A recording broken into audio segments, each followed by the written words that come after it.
Bismillahirrahmanirrahim. Assalamualaikum warahmatullahi wabarakatuh.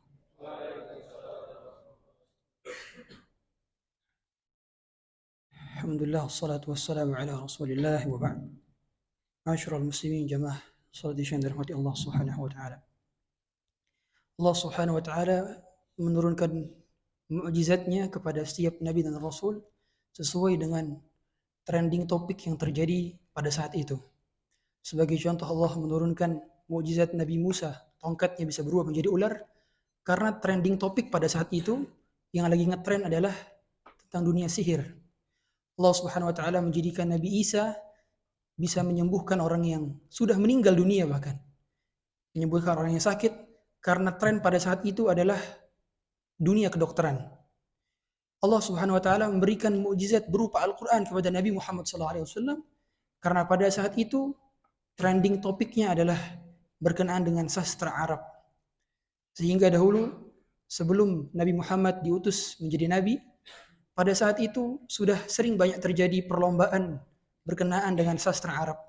Sehingga siapa yang pandai membuat syair dan menang dalam juara perlombaan syair, maka syair-syairnya akan ditempel di dinding-dinding Ka'bah. Ketika Al-Quran datang, maka semuanya dikalahkan oleh bahasa Al-Quran. Saking tingginya bahasa Al-Quran, sehingga sebagian kata dari Al-Quran itu tidak dipahami oleh orang Arab itu sendiri.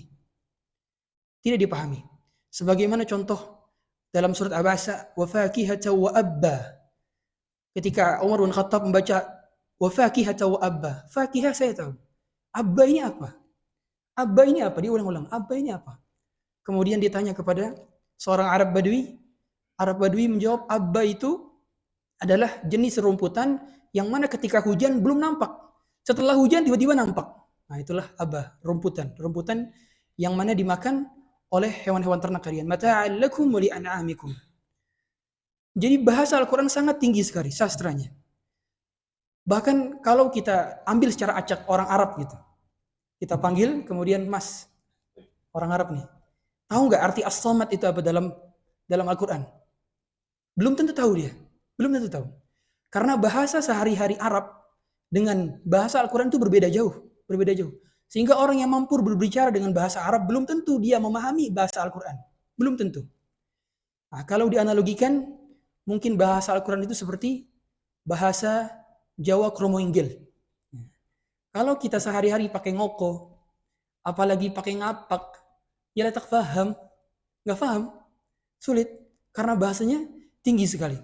Dan Al-Quran ketika pertama kali turun, itu kaum muslimin, para sahabat dahulu itu belum berani menjaharkan Al-Quran. Karena setiap kali yang menjaharkan Al-Quran maka akan dipukul oleh kafir Quraisy.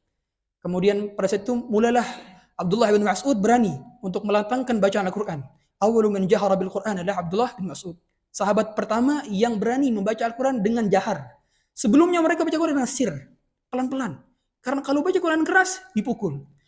Abdullah bin Mas'ud sengaja datang ke belakang makam Ibrahim membaca surat Ar-Rahman. Ketika dibaca Ar-Rahman, 'allamal Qur'an, khalaqal insana 'allamahul bayan, dibaca, orang-orang kafir Quraisy yang ketika itu memang sedang nongkrong di sana, ya, waktu duha, ini mendengar, ini apa? Kok bagus sekali.